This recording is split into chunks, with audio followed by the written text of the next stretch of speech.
Assalamualaikum warahmatullahi wabarakatuh. Bertemu lagi dengan Ibu Zara Zahra Nasa pada mata pelajaran matematika. Pada kesempatan kali ini, Ibu akan membahas mengenai segi 4 part 2. Oke, sebelumnya kita sudah mempelajari mengenai persegi, segi 4 persegi, dan persegi panjang. Jadi, pada kesempatan kali ini, Ibu akan membahas mengenai jajar genjang dan belah ketupat. Kita langsung saja, jajar genjang. Jajar genjang bentuknya seperti ini, mirip dengan persegi panjang, hanya saja bagian sisi kanan dan kirinya dia miring ya. Kemudian jangan salah paham, yang ini, yang A, ini merupakan panjangnya sama dengan panjang pada persegi panjang. Kemudian yang merupakan lebar atau tingginya adalah jarak dari A ke sini ya. Ini adalah tingginya, bukan garis yang miring. Oke, kemudian jajar genjang adalah segi 4 dengan sisi-sisi yang berhadapan sejajar dan sama panjang, serta sudut-sudut yang berhadapan sama besar. Setelah sebelumnya pada persegi dan persegi panjang, sudut-sudutnya itu adalah sama besarnya semua, keempat sudutnya sama besar yaitu 90 derajat. Kalau pada jajar genjang, hanya sudut-sudut yang berhadapan sama besar. Yang mana saja? Sudut A ini berhadapan dengan sudut D, ini nilainya akan sama besar. Begitu pula dengan sudut C, ini berhadapan dengan sudut B. Nah, sudut C dan sudut B ini juga akan sama besar. Untuk lebih memahami, kita langsung pada sifat-sifat jajar genjang. Yang pertama, ada sisi-sisi yang berhadapan sejajar dan sama panjang. Yang mana sih, Bu? Sama dengan yang persegi panjang, sisi yang berhadapan adalah yang ini. Sisi AB, dia berhadapan dengan sisi CD. Mereka ini saling sejajar dan pasti sama panjang. Begitu pula dengan sisi yang kiri, yaitu AC, dan sisi yang kanan, yaitu BD. Mereka juga berdua saling sejajar dan pasti sama panjang. Kemudian yang kedua, sudut yang berhadapan sama besar. Seperti yang tadi Ibu sebutkan, yaitu sudut A, ini akan berhadapan dengan sudut D. Maka besarnya sudut A itu akan sama dengan sudut D. Jadi jika sudut A misalkan adalah 80 derajat, maka sudut D pun 80 derajat. Begitu pula dengan sudut C akan sama besar dengan sudut sehadapnya, yaitu sudut B. Kemudian yang ketiga, besar sudut yang bersebelahan saling berpelurus. Kalau tadi berhadapan sama besar, kalau sekarang bersebelahan saling berpelurus. Yang mana yang bersebelahan? Sudut A ini bersebelahan dengan sudut B.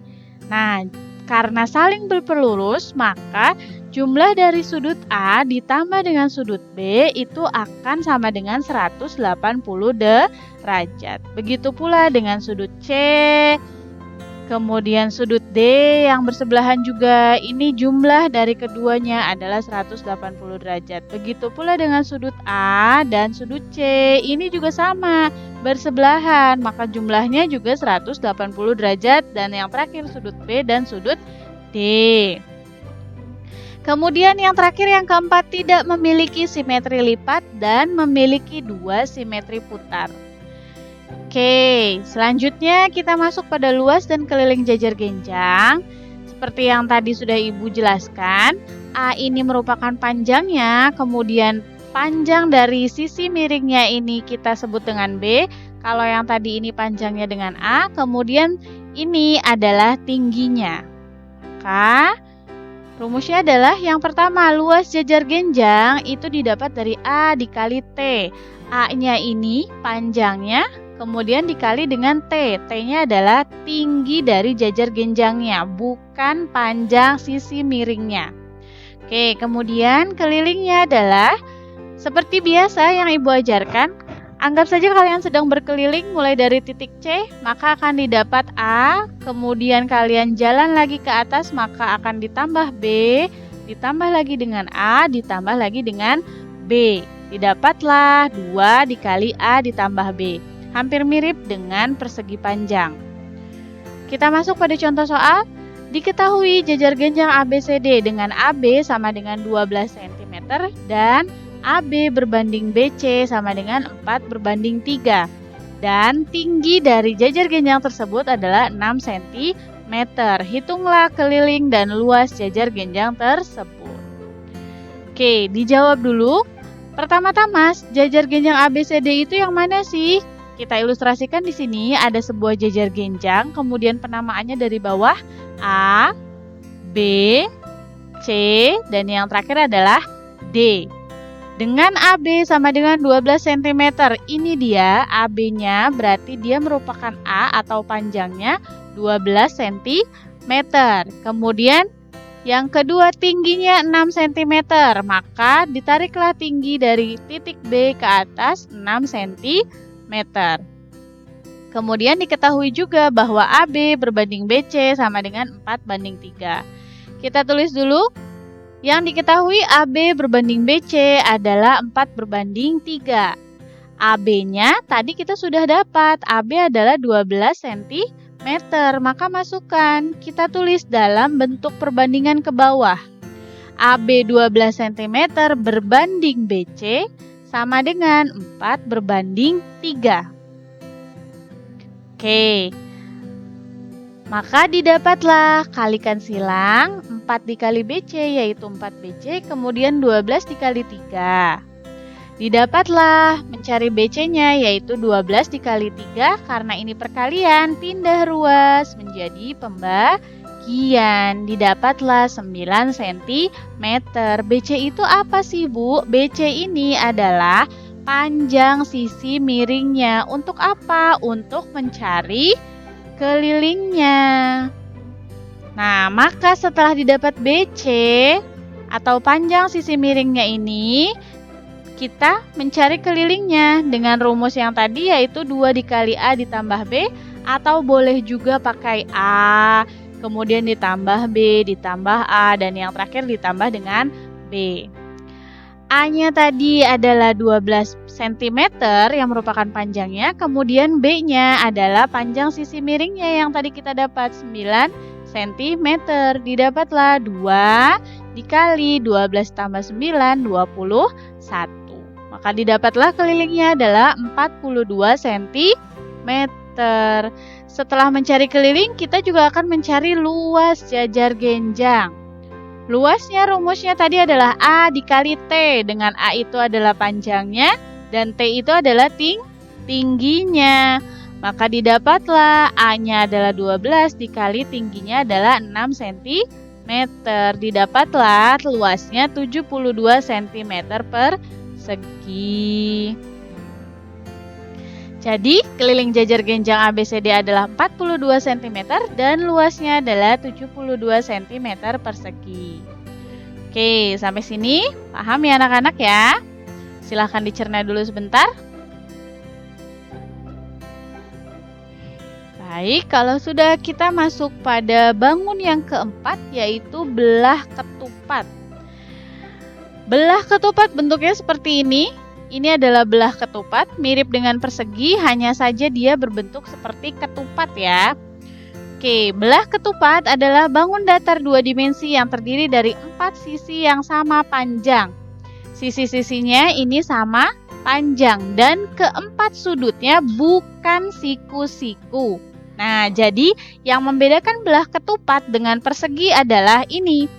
Keempat sudutnya bukan siku-siku, sedangkan kalau persegi keempat sudutnya adalah siku-siku.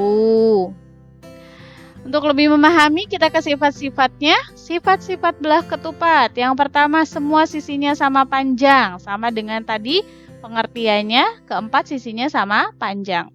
Kemudian yang kedua, sudut yang berhadapan sama besar. Ini sama dengan yang jajar genjang tadi. Sudut yang berhadapan yang mana saja? Sudut A, ini berhadapan dengan sudut C. Kemudian ada sudut D, ini berhadapan dengan sudut B. Dan itu akan sama besar yang berhadapan tadi. Kemudian yang ketiga, besar sudut yang bersebelahan saling berpelurus. Masih sama dengan jajar genjang tadi, yang sebelahan yang mana saja? Yang sudut A ini bersebelahan dengan sudut D. Maka sudut A ditambah sudut D hasilnya adalah 180 derajat. Begitu pula sudut A bersebelahan juga dengan sudut B. Maka hasil dari sudut A ditambah sudut B juga hasilnya 180 derajat dan sebagainya. Kemudian yang keempat, memiliki diagonal yang tidak sama panjang. Nah, mana sih diagonal yang tidak sama panjang? Ini dia.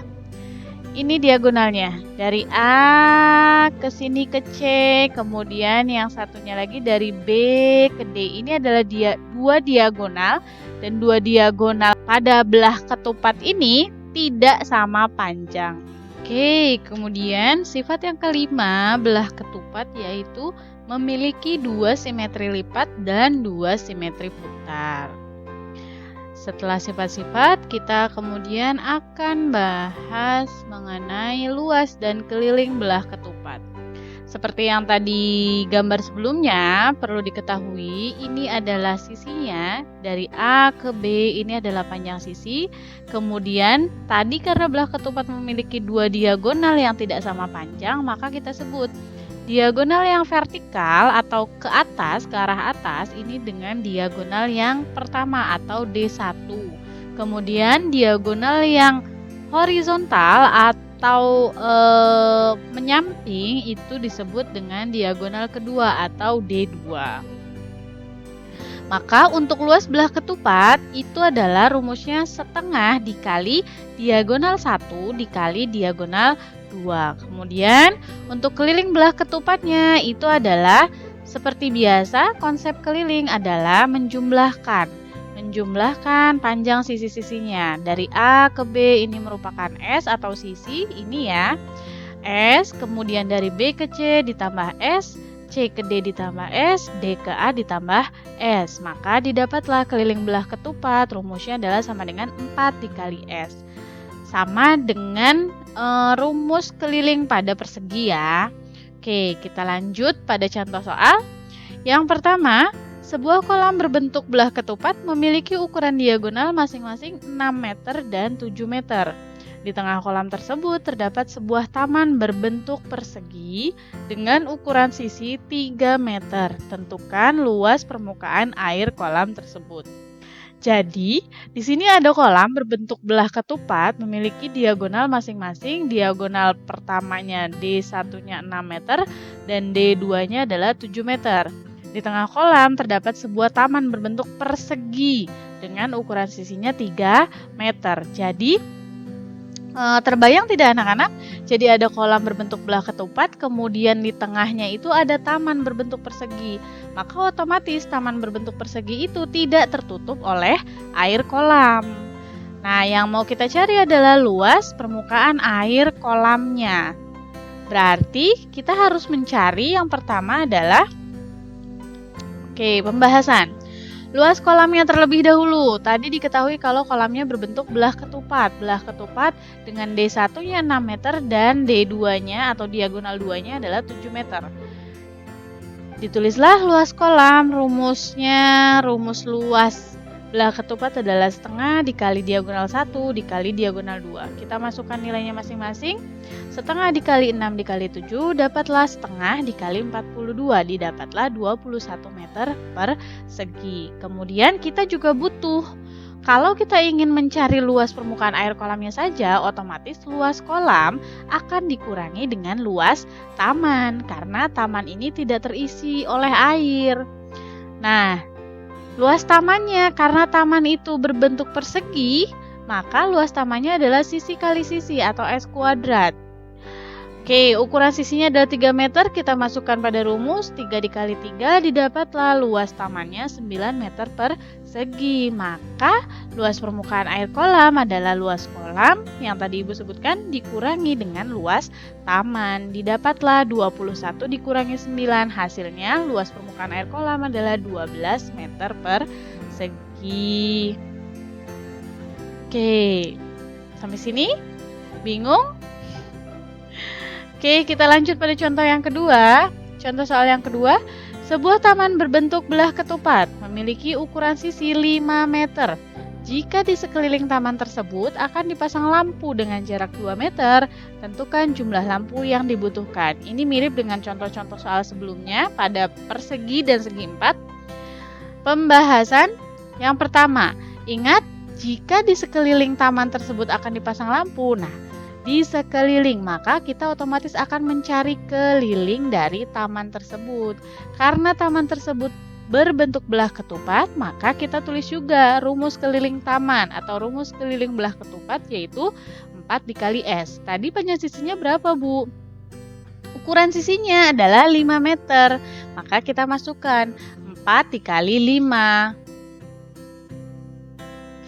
Tadi berapa ukuran sisinya? Ukuran sisinya adalah 5 meter. Maka kita masukkan juga ke dalam rumus keliling taman sama dengan 4 dikali 5. Didapatlah keliling tamannya yaitu 20 meter. Jumlah lampu yang dibutuhkan ini sama dengan yang kemarin. Keliling taman dibagi dengan jarak. Didapatlah keliling tamannya tadi 20 meter. Jarak antar lampunya adalah 2 meter, maka 20 dibagi 2, didapatlah jumlah lampu yang dibutuhkan adalah 10 buah. Begitu, ini masih sama ya dengan contoh soal pada persegi dan persegi panjang. Oke, sampai sini paham anak-anak? Oke, baiklah, itulah pembahasan matematika kita kali ini mengenai jajar genjang dan belah ketupat. Kita akan bertemu lagi di kelas seperti biasa. Jangan lupa materi ini dicatat terlebih dahulu supaya mempersingkat waktu pembahasan di kelas. Oke, Ibu tutup. Assalamualaikum warahmatullahi wabarakatuh.